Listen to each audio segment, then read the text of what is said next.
பல்வேறு முக்கிய நிகழ்வுகளை ஒரு சில வரிகளில் சுருக்கமாக உங்கள் பார்வைக்கு கொண்டு வருகிறது செய்திச்சாரல்.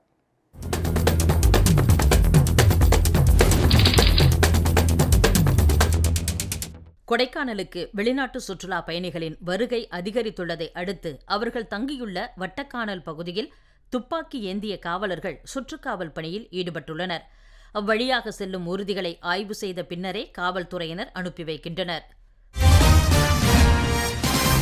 மயிலாடுதுறை மாவட்டம் தரங்கம்பாடி அருகே மோத்தூர் கிராமத்தில் புயல் மழையால் உயிரிழந்த மாட்டுக்கு 30,000 ரூபாயை நிவாரணமாக பெற்றுத்தந்ததற்காக விவசாயியிடம் கையூட்டு வாங்கிய ஜெயபிரகாஷ் என்ற கிராம நிர்வாக அலுவலரை கையூட்டு ஒழிப்புத் துறையினர் கையும் களவுமாக பிடித்து கைது செய்தனர்.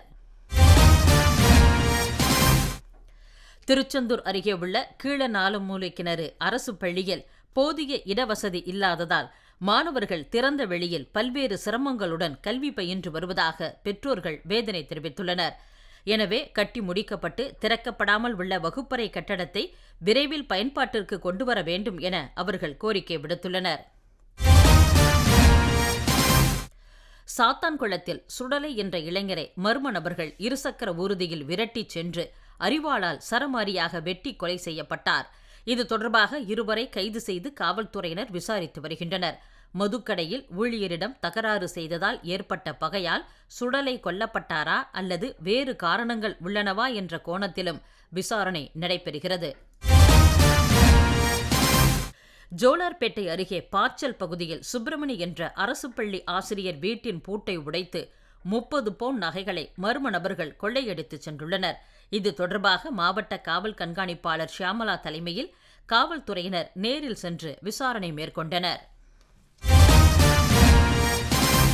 விருதுநகர் மாவட்டம் சிவகாசி சுற்றுவட்டார பகுதிகளில் கடந்த 9 ஆண்டுகளாக சன்னல் கம்பியை அறுத்து கொள்ளையில் ஈடுபட்டு வந்த தங்கேஸ்வரன் மற்றும் செல்வகுமார் ஆகியோரை காவல்துறையினர் கைது செய்தனர். கொள்ளையில் கிடைத்த பணத்தை கொண்டு சிவகாசியில் இருவரும் சேர்ந்து அச்சகம் நடத்தி வந்ததை காவல்துறையினர் கண்டறிந்துள்ளனர். திருவாரூர் மாவட்டத்தில் நிகழ்ச்சிகளை முடித்துக்கொண்டு துணை முதலமைச்சர் உதயநிதி ஸ்டாலின் நாகை மாவட்டத்திற்கு சென்றபோது விளமல் பகுதியில் அவசர ஊர்தி சிறிது நேரம் நிறுத்தி வைக்கப்பட்டது. துணை முதலமைச்சரின் ஊர்தி சென்ற பின்னரே அவசர ஊர்தி செல்ல அனுமதிக்கப்பட்ட நிகழ்வு பொதுமக்களை முகம் சுளிக்க வைப்பதாக இருந்தது. தஞ்சை மாவட்ட ஆட்சியர் அலுவலகம் முன்பு ஓய்வு பெற்ற அரசு ஊழியர் சங்கத்தினர் ஆர்ப்பாட்டத்தில் ஈடுபட்டனர். அரசு ஊழியர்கள் மற்றும் ஓய்வூதியதாரர்களுக்கு திமுக அரசு வழங்கிய தேர்தல் வாக்குறுதிகளை நிறைவேற்ற வேண்டும் என அவர்கள் வலியுறுத்தினர். திருப்பூர் மாவட்டம் குப்பிச்சிப்பாளையம் பிரிவு அருகே 2 இருசக்கர ஊர்திகள் மோதிக்கொண்ட விபத்தில் வெங்கடாச்சலம் என்பவர் நிகழ்விடத்திலேயே உயிரிழந்தார். கல்லூரி மாணவர்கள் 3 பேர் படுகாயமடைந்தனர். விபத்து தொடர்பான கண்காணிப்பு கருவி பதிவுகளின் அடிப்படையில் காவல்துறையினர் விசாரணை மேற்கொண்டு வருகின்றனர்.